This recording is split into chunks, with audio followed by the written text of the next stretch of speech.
Welcome to the RiskTake Podcast, guys. We have we have two special guests in the house.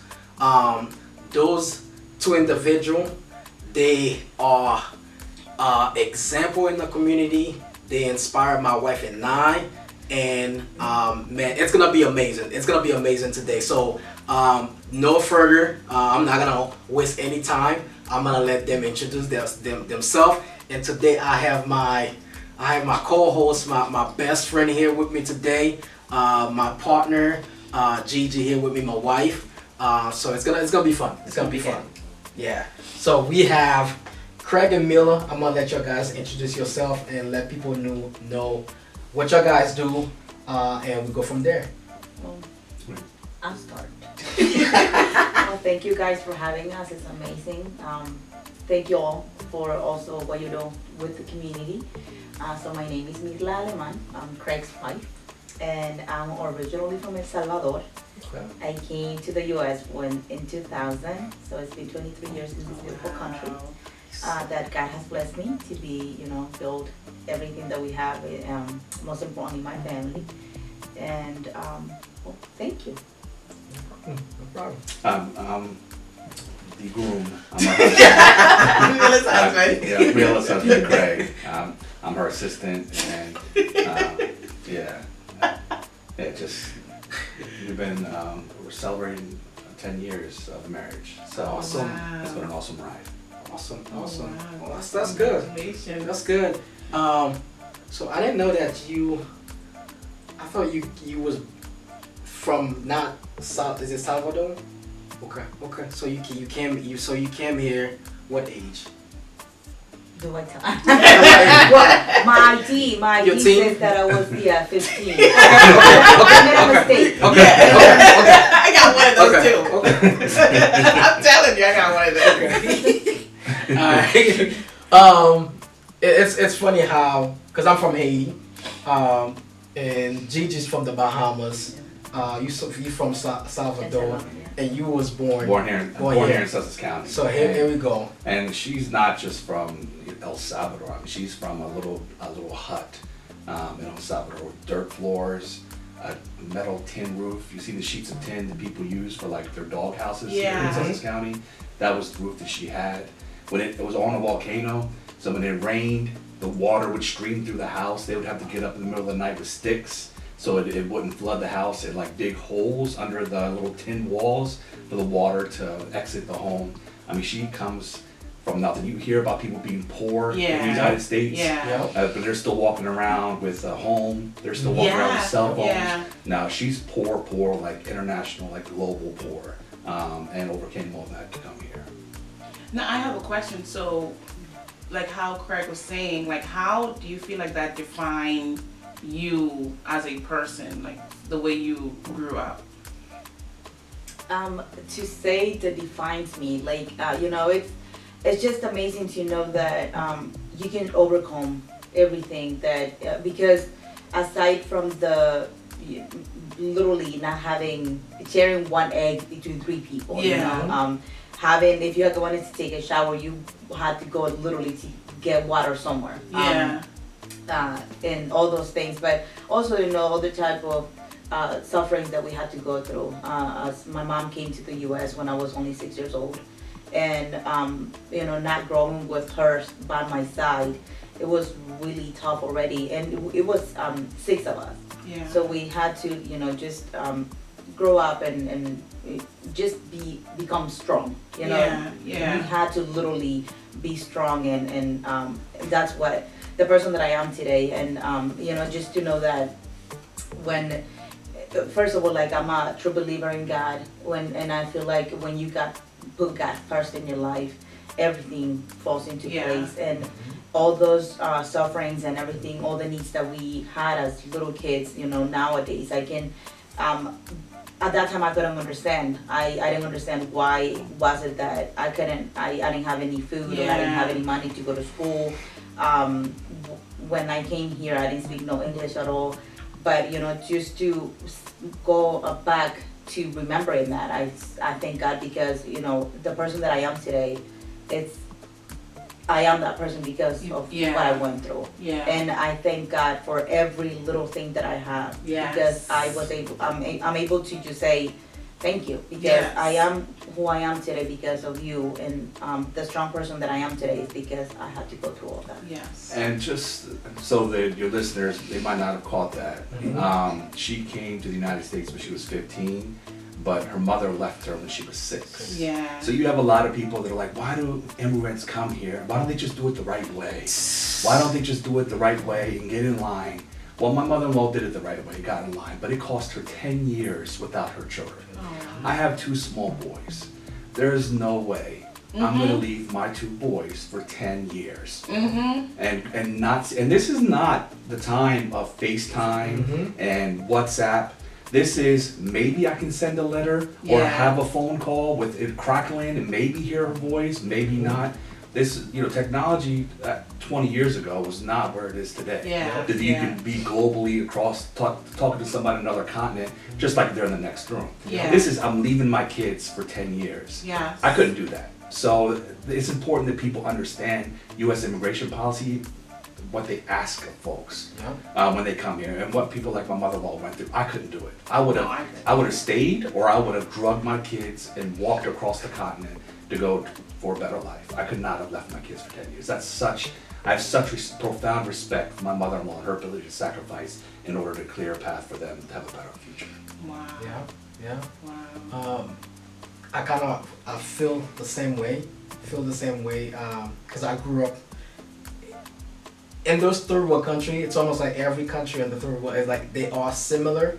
So I grew up basically not having a mom, because my mom came when I was 3 years old when my mom came to the state. So I understand that part, like leaving your kids, and I didn't even see my mom till from 93 till 2003. Yeah. No, so it's a lot of years, and you have to overcome. So you have to grow up quicker. That's right. Yeah. That's right. Because that's what life required. You have to grow up quicker. So I definitely understand. Definitely understand that part of the struggle. And we always make fun of that, because even in the Bahamas, because people think like even the Bahamas, like it's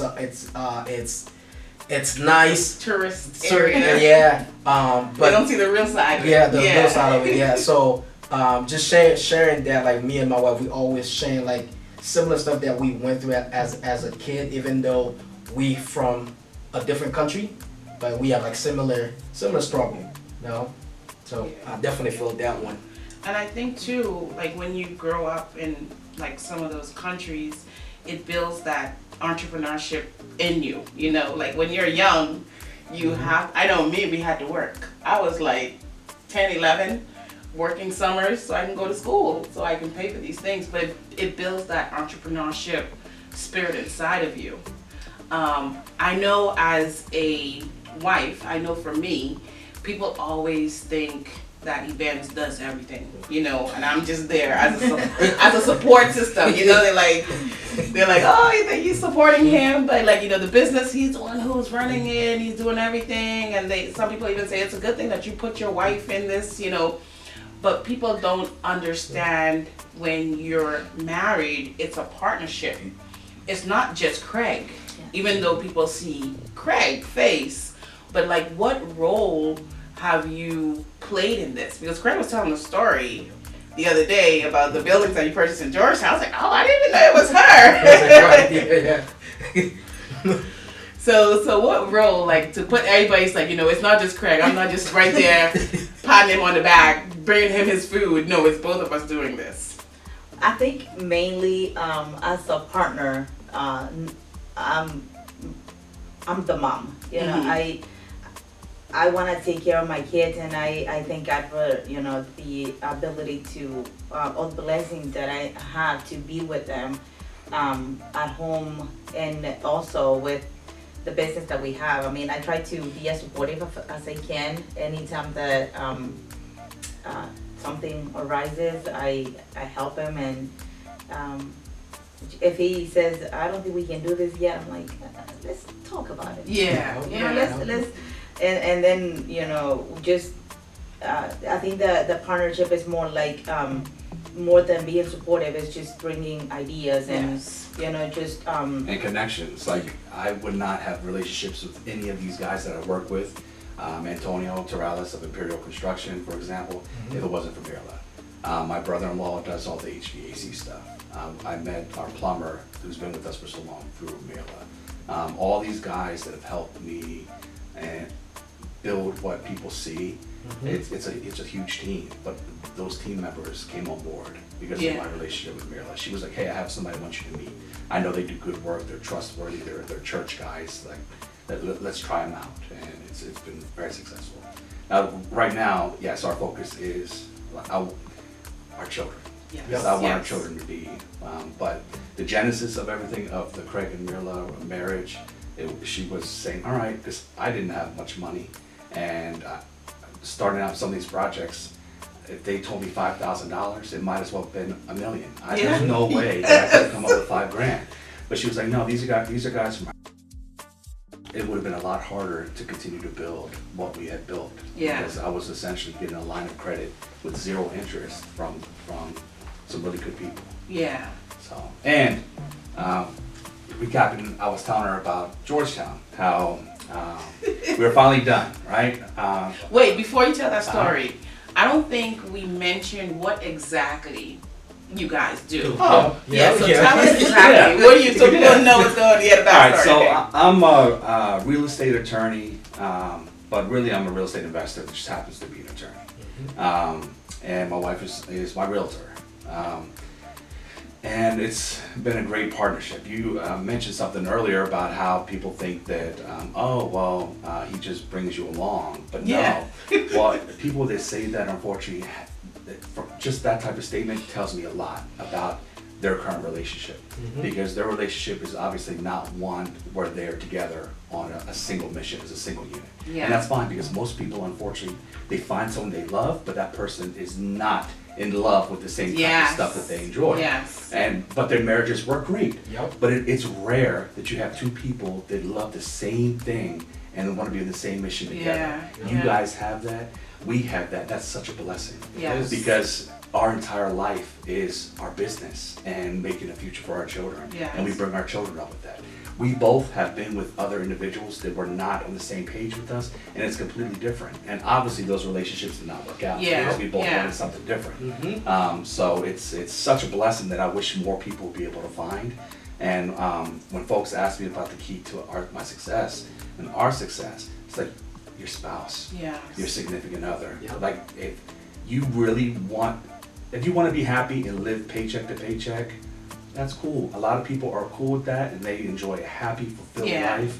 But if you want to build serious wealth and do things on your own, you gotta have your spouse on board. Yes. Because if you don't, either your marriage or your business is gonna Yes. suffer. Yes. You cannot have a situation, because there's been times where we have had $0, living on rice and beans, waiting for that first of the month to come, for those rents to Yes. come back in. And as an attorney, I would only get paid once a month at the end of the month. So if it was the 15th and we were all out of money, we had nothing coming in until the end of the month, and then ideally that first week of the following month have some cash coming in. And Yeah. that's some tough times. Yes. Some people are not built for. But Yes. Very true. Yes. Very true. Yes. Very true. So you mentioned like something about too, like how we don't talk about the ugly side Yeah. of business. Like people look at you and they see on social media and they're like, oh, they got money. Yeah. They're flaunting it around, but they don't know the sacrifices that you've had to do in the beginning. I heard you on this other podcast where I was saying how in the beginning in your marriage, you used to live in the basement. Yes. One of your, Yes. I mean, like you have all these properties, but you're living in the The basement. basement of my mama's house. I didn't even own the property. But yes, because that's just it. Like, I met her, and I had, at the time that we got married, I only had 12 units. But I was like, I'm not gonna take one of these 12 down. That's gonna be 1/12 of my portfolio not performing. Yeah. And right now, the market was where you could buy a house for, $20,000, $30,000, $40,000. So I knew that if I had to maximize every dollar. Yeah. Because one Yeah. day this would be over. Yeah. And then prices would be up to where they are today, $200,000, $300,000. So every dollar counted. So I was like, look, if you want to ride with me, this is what I'm about. And we were in my mom's basement. There was mold down there. There was no heat. And we were there for a full year. Oh. And then we finally upgraded because we bought a house actually right down the street from here, a little duplex. There was a 1-bedroom apartment and a 2-bedroom apartment. We rented a 2-bedroom apartment out and we moved into that little 1-bedroom, also with no heat. So mind you, I'm renovating people's houses, giving them beautiful bathrooms, beautiful kitchens, central air. They're just like, wow, thank you, I love it. And then I'm going home and I have these little space heaters and Mirla has blankets up on the windows. That was our life. Again, not a lot of people would put up with that. Yep. And most of the other relationships that I can think of, like, you gotta have people that are both on board. Yeah. Because it's just like, this is crazy. I'm not living like this. You know, Yeah, like, yeah. And then I'm gonna have either conflict with my spouse or conflict with my heart, my business. Yeah. And then that breeds resentment, right? And then that's just gonna, down the road, impact your marriage. Yes. So, yes, that was tough times, but we sacrificed. An experience that I like to, bring up and how bad it was at the beginning. And I was thirsty. There was no water in the basement. And I started looking for money. There was no money anywhere. And I started just opening drawers. I found some, maybe, I think it was 89 cents. And then I went to the newspapers and found a coupon for the water. So I was able to buy I think it was 12 bottle case of water with a coupon and some of the pennies that I found in the basement. So no, it just, and I like to bring that up because that's how, how hard it is at the beginning and just to, that you have that partnership with that person and just know that this is not going to be us forever. At some point we're going to enjoy the fruit of the labor and just like right now I'm telling you this, just, smiling, but that time I was, is this gonna be us forever? It cannot be. So, but it was just an experience that I just remember that it was really tough at that time. Yeah. So, and then after, all right, so the plan was give me the first 10 years and we're gonna just hyper reinvest. Like beans and rice and beans. We're not taking lavish vacations. Yes. We're not, everything we can, we're gonna put it right back in the business. Just give me the first 10 years. Well, we started coming up on our 10 years and I finally finished our last projects. It was around 9 years and some change. I was like, okay, I'm done. We made it, we hit our timeline. We got 8 months early, we're good. Now it's time to actually enjoy that and start taking vacations. So she's like, hey, that's great. Will you take me over to pick up some paperwork at my brother's doctor? I'm like, sure, this is the time to enjoy, smell the flowers, let's take a ride. So we go take a ride to Georgetown and go to the doctor's office, pick up the forms, and then she's like, hey, I want to show you something. I was like, what is it? She was like, these properties. She was like, let's just go look. And I was like, okay. I thought we were done. And she's like, let's just go look. And they were asking way more. This was a whole portfolio. The guy wanted to sell all of them together because he wanted to do what's called a 1031 exchange, where you sell an investment property and you don't have to pay tax on it if you buy another investment property. So he couldn't sell them off to 10 or 12 different people. He needed one person to come buy it all, or one company to buy it all. So there's not a lot of people that can do that. Not a lot of people can buy 19 homes at once. So she was like, let's do it. I'm thinking to myself, all right, well, the pool of buyers is low. And she was like, just submit a low offer. Just we have nothing to lose. Let's just do it. I was like, all right, if I have your blessing, this is 19 now. We've never ever done anything like this. This is big for us. But let's just submit a low offer and see what happens. And the guy didn't even blink and accepted our offer. Wow. So 19 homes though. So we went to closing and the appraisals came in and this deal was incredible.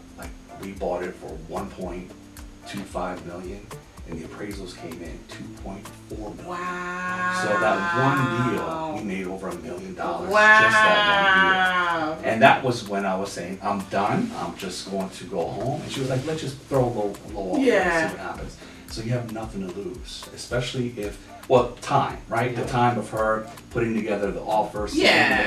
But what does it matter? You know, so that worked out great. Now, our timeline is now extended a little bit because we have to renovate these 19 Yeah, units. yeah. So, but soon, then I think we're gonna be. You're gonna be done. Because I really want to enjoy life. And that's, that appraisal that came with the how they look. As it now. is, not even before you yeah. renovate. It's So, gonna be worth and more. you have seen how Oh we do it. yeah, Yep. yeah. So, Top notch. just thinking about the future and when we're done with that, it's gonna be amazing. Yeah, and so like, my message is don't be afraid. Like if someone's asking for a lot, but you're like, well, it's been on the market for a little bit, and there's not a lot of people that could buy it or want to buy it. Let me just try. Yeah. You have nothing to lose. Right, Now yeah. you might have a realtor that gets upset. Just like, man, another lowball offer. I'm wasting my time. I want to get paid. Mhm. Well then, that's just something you got to deal with that realtor, or you or your spouse become a realtor. Yes, Because yes. that's why Mirla, like early on, I do my own research, my own deals. I run my own numbers, and so early on I went to this one lady and was like, hey, you're the listing agent? Sure. Here's my offer. If you can get it through, like great, you can collect on both sides. I don't have an agent. And they love that because it doubles their income. Yeah, yeah. They're not just getting the 3%, they're getting 6%. Yep. Yeah. So, and I was like, oh, cool, it's worked out. And the lady, she was great. I was like, great, we kept using her. Her name is Beth Blades, and she was awesome. She's retired now. And we kept on, and same thing with other agents. Hey, if you can get this through, you collect both sides. We don't have an agent. Boom, Yeah. that worked out. Then I was like, wait a minute. You start looking at those settlement statements. You see Right? how much money. Yeah, Come on now. How much money is Come on going. now. You're like, wait a minute, like, Hold up now. Mhm. what does it take to become a realtor? Just as an investor, Yep. because there's so much, and the realtors literally, it's like, here's the deal. I draft my own contracts. I'm an attorney. I would just send it. All I need for you to do is forward the email. Yeah. That's yeah. it. I don't need to see any. I don't need any inspections. Like this is just forward the email. And I was like, wait, we could do that. Like, why are Yeah. we giving that money away? So Marilyn was like, yeah, no, I'm on it. So she took the class, passed it, and then great. And that also helped because with my business, right? As I went out and was introducing myself to more realtors and trying to develop relationships, I didn't want any one agent to be like, well, you buy all these properties with all these other agents. You don't come to and me. You don't come to me, so I'm Yeah. gonna send my business to another attorney. I don't want that. I want it Yeah. to be neutral territory. I'm keeping it in-house. Yep. Yes. Everyone can understand that. They know my wife is my realtor. Yes. And nobody has had any beef with that because they would do the same thing if they're in my shoes. Yep. So Wow. that it served two purposes. But it took a spouse that was willing to say, you know what, I like that. I like real estate. I'll go through that Yeah. test, Yeah. and I will Yeah. I will take that and do that, and I will be a realtor and help you with your law firm business as well. Yeah. So if that real partnership will really complement each other. Yeah. That's amazing. And then I think that we say partnership, because I always say because a lot of people they say when they talk about their husband, they're like, well, that's their business, that's what they do. But when you're a partner, it becomes our business, and I think it's amazing that you and Mila worked out where you guys are in the same industry and you're working together. But I want to know, we keep it real, because I know sometimes me and events, we work great together, but sometimes, we don't. Do you guys, how is it working together? It's great. I'm the one that's asked my paralegals. I'm a handful sometimes. Because I got a lot going on, and I'm like, oh, squirrel. It's just like, no, dude, focus. I need this done. So, and the older I get, the more businesses are going on, the more I really need to surround myself with a solid team. But working with my wife, I love it. Yeah.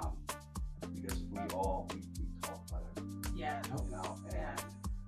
Last night, for instance, I'm trying to go to sleep. Well, we try to every day, just he gets home, we sit down, have dinner, but the kids go and play and we just sit down and how was the day today? Yeah. How was the day? What did you do? And we just and yesterday I had service at my house, so he went out and comes home and I'm already ready to go to bed.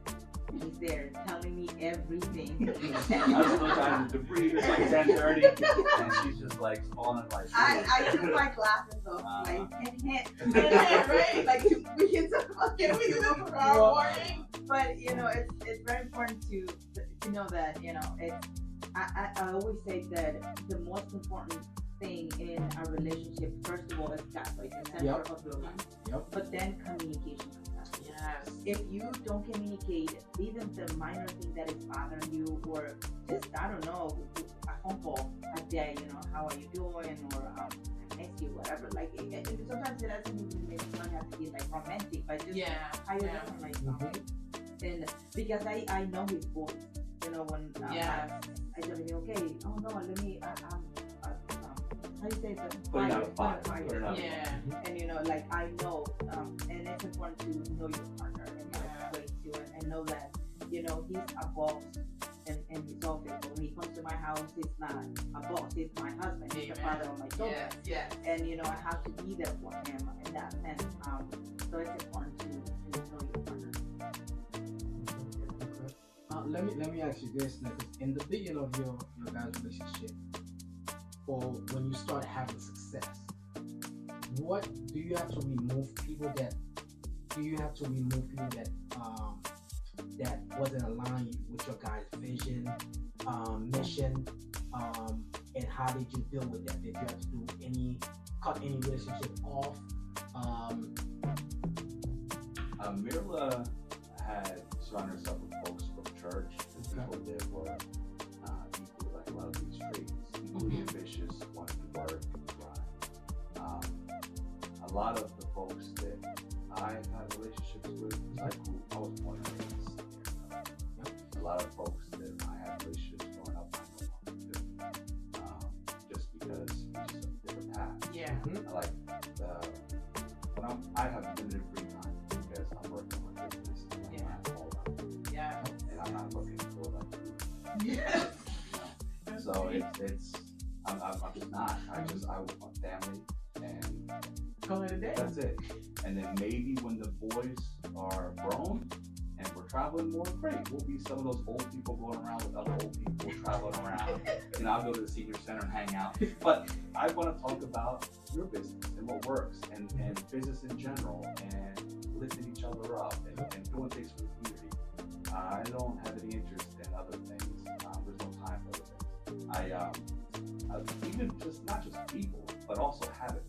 When I was younger, I like a lot of guys, I love video games, right? On the computer, Xbox, or PlayStation. And even when I got married, for my birthday, she bought me, like, as soon as she was young, bought me, she was like, you work hard. This thing was like, mind you, we're rice and beans. Those things were like, what, $4 or $500 when they first come out. So I got it for you. I never played with it. And after like 2 years of sitting on the shelf, I ended up giving it to my nephew. So it's like, I don't have time. It's time to just let certain habits and certain people go if they are not aligned with what we're trying to accomplish.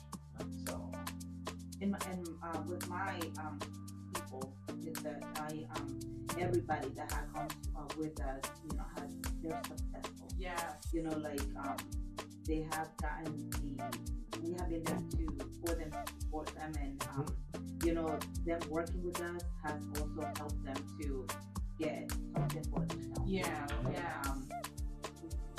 They're a consultant, so anytime that they wanna start a business or anything, any questions they have, they come to him, and it's amazing because he gets so excited. Like, oh, let's do it. Like, I help you. What do you need? Let's do it. and that's why I tried with my business to be more public than other folks. And I have folks that are really close to me, like Craig,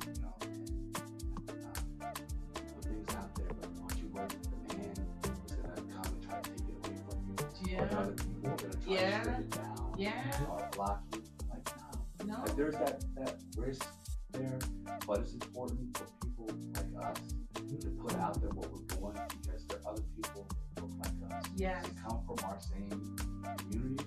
They need to know we're nothing special. Yeah. You just gotta have that drive. If we can do it, they can do it. Yeah. And if we just are quiet and silent, and they look around, like when I started out, there was nobody I could talk to. There was nothing. Yeah. People up here, even in Sussex County, about 30 years ago, the Haitian population extremely low. Yeah. The Latino population extremely low, and the ones who were here were workers. There were no children. There were like now, when I went to school, I'm only half Latino and I'm half white. There was me, there was one Latino guy, and one Latino girl in my graduation class in 2001. That's it. That was in Milford. Wow. So now you go to Milford, it's what, like 20%, Yeah. 30%? Yeah. People of color, like demographics are continuing to change. And we are part of that older part, even though we're not old, but with respect to our community, we are, because all those little babies who were born and running around, they are now in high school trying to figure out what they're going to do with their lives. Yeah. And we need to say, look, do whatever you want. Like, if I can do it, you can do it too. And that's why, even in college, I'm like, I put that out there. I encourage folks around me. I make you uncomfortable, put it out there. Yes. Your community, you have an obligation to let other people behind you know that it's possible. And it's worked because I wasn't afraid. I jumped in and we had a lot of success. And then my HVAC guy, my plumber, or the construction guy said, wait a minute, like, it's not that bad. Like, there's a risk, of course, but let me jump in as well. Yeah. And especially if I have Craig and Mirla here that guide me and help me, then I'm good. And they, again and again and again, so each of the guys we work with, our plumber, for example, was broken. He was just, he literally had no tools. We had a leak. He was there. He was trying his best. He had nothing. Now he's doing extremely well. Our construction guy, Romeo, he was living I was living in my mom's basement. No heat. He was living in a trailer that he was renting. Now he owns a beautiful home. He has a whole bunch of investment properties. Fixing houses all the time. Like, it's just, we all have prospered together because we have had each other's back and let each other know this. Yeah. Oh man, there's so much nuggets that you guys drop. But you all took a lot of risks, you know, on your business, on your marriage, being on the same page, align with yourself with people that's ambition, and all that, and have God as the center of your guys' relationship. Is there a time in your guys' journey where y'all feel like quitting? Because a lot of people think like your guys are successful, right? Like your guys are really successful, but in your journey, is there a time that came, you know, I wanna, is this for me, God? Like asking God, is this the journey that you want me to go into? Have y'all felt like that before? Not really. I think there has been times where we have a thing, you know, we say I'm not gonna sell it. You know, it doesn't matter. We don't sell. But there have been times where we have been struggling, and we do become selfish and come. Can we sell something? Yeah, should we sell something? We have this equity. Like, we'll buy a building for, let's say, $100,000. We'll fix it up, another $100,000. So we have $200,000. So it's worth $450, $500. There's a lot of wealth there. So we're like, well, there was a couple times, especially this one when the economy was really tight as before. Really things started taking off under Obama. It was still really tough out there. And we had this one deal they were supposed to refinance, and the bank was at Maryland. Okay, you're good, no problem. Great. So we aligned all of our stuff based on the commitment from the bank to refinance. And then right about a week or two before, the bank was like, you know what, actually, we just had a change of leadership and we're trying to tighten things up, so we don't want to move forward. And I was like, wait, what? And that was the day I was like, man, that sucks, because for the last 6 weeks, we have been aligning our entire business around this happening. This was still early on. And I was like, if this doesn't happen, I'm going to lose the deal. And then we're going to pull out some additional equity, pay off some other stuff. Our cash flow is going to be better. It's going to set us up what we call leveling up. Like if at the end of the month, you have, let's just say $500. That's what I did start now. That's all I had, $500. But then you make a move, and now at the end of the next month, every month you have $1,500. That's what I call level up. Yeah. And you start leveling up Yeah. at the very bottom when you start, Yeah. and then your monthly cash increases because you did something, so you level up. That was going to be a big level for us. We're talking 4,000 or 5,000. At that time, that was like a ton of money. And that was every single month. And I was like, man, this sucks, because like that 4,000-5,000 can be used for additional deals, Yeah. or continue to build. But this bank is trying. And I was like, you know what? So I told Mirla, and I was like, you know what? No, let me go and to another bank. Because just if one bank says no, that doesn't mean every single bank is going to say no. Go talk to somebody else. Yeah. And we went to somebody else. We're like, absolutely. Will you send all of your business to us? And I was like, yeah. Yeah. So then they got this deal done quick. We were still able to level up, and then I was loyal to that bank, and again and again and again. And that banker happens to be Clay. Hey. And Clay was at PNC first, but then went to RiskTake, and RiskTake is where I met him. He was like, all right, yep, we're gonna take a chance on you because I can drive and I see everything going on. I got you. He was able to help us level up big time. And with the product that he had gotten, no one could touch it with rates and terms. Yeah. And that really, because those loans I never have to refinance. At the time, with commercial loans, you usually have like 3 years, 5 years, and you have to refinance again, or the interest rate starts to adjust. And I don't like that adjustable rate because that's how people get in trouble. So, but Clay's like, nah, I got you. 20 years, it's this. I was like, are you kidding me? Like, this is awesome. So we leveled up, and I was like, okay, Clay, here's the next batch of stuff. Yeah. Go ahead. And the rates, the economy started, because Obama was in there making moves and fixing things. So the economy started improving and rates started going up. So the first one was crazy. No, all right, Clay, come on, here's the next batch. All right, I got you. And then we leveled up again with the second one, refinancing. So, all right, Clay, here we go. Here's the third batch. And we got the third one. So by the time we had all that stuff that we never have to worry about it again, because they're all fixed loans for a long time. And then he moved to M&T, and we're still working with him. Yeah. And when we had that big deal that I thought I was done, I was like, all right, 19 homes, Clay. Can we get this through? He was like, absolutely, let's do it. And it was long because the bank also had to swallow 19 homes at once. Yeah. It was a lot more work for the bank.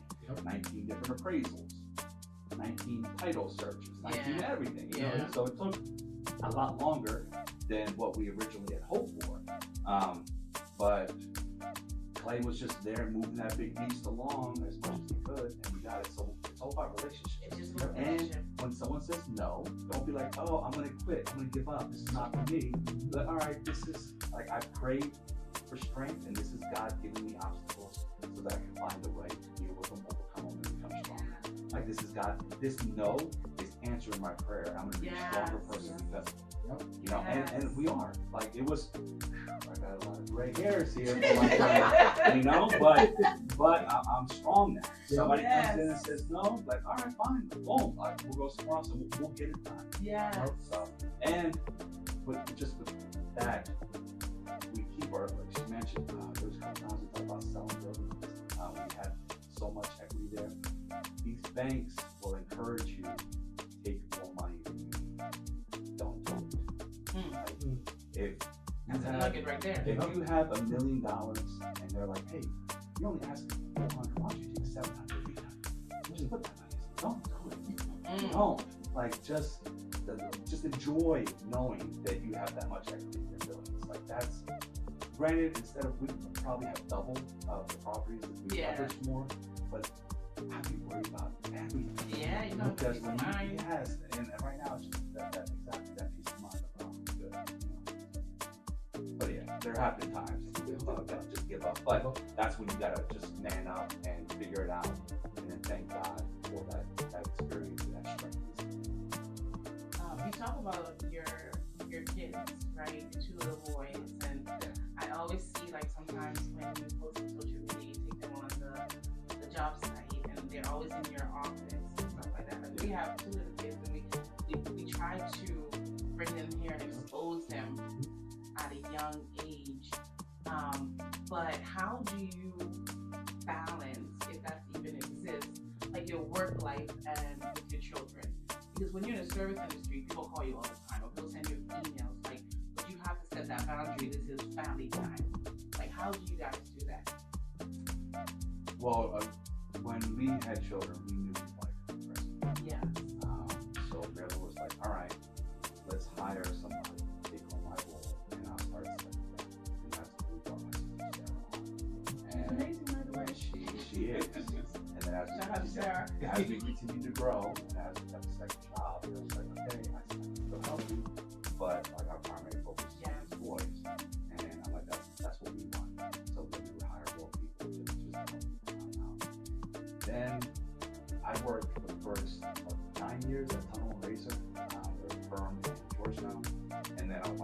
both of the sweatshirts, just because it was time, and I needed that flexibility. And when that flexibility started to dry up, that's when I was like, okay, it's time to go on my own. Yes. Because as your own business owner, as your own boss, you can prioritize your business. Like like today, for example, there's something got in my son's school that otherwise I would not have been able to go to, or I would have to ask permission. Yes. And I'm not going to ask permission. Yes. Yes. So that's just something that we have to prioritize as our children, like no matter what. And if other attorneys that come on Razor who was simple, or what I was doing, or the reason why I built this real estate portfolio was to give me that freedom. To where somebody came to me, they were one of the partners, and said, hey, we have a problem with how you're doing this or that. Okay, no problem. Yeah. Here's my notice. Yeah. And I'm out. Yeah. You know, like you're not gonna come to me and say jump, Yeah. and then expect me to do a little dance for you. That's just not the type of attorney I am. No, not at all. And the same thing with the small firm, with law. I'm gonna come and go when I need to, and if it becomes too much, that's okay. Yeah. Like I understand you have a business, but I'm not going to sacrifice it. I'm not going to be the type of father that provides for my children, but I'm not. No, you're not there. Yeah. Now we do bring them in. We try, but Enzo is 6. Unfortunately, and Dale's 2.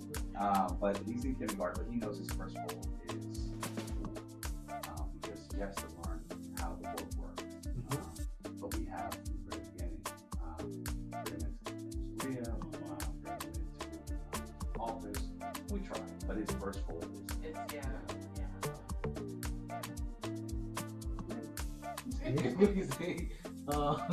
Man, it's been, I think our last question, the last thing that we talk about.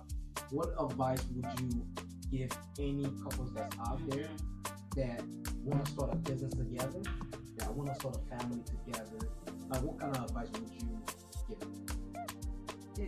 On my end, I think just sacrifice, so that because that's what we did at the beginning. We had to sacrifice, and I didn't ask for more. He didn't ask for more from me.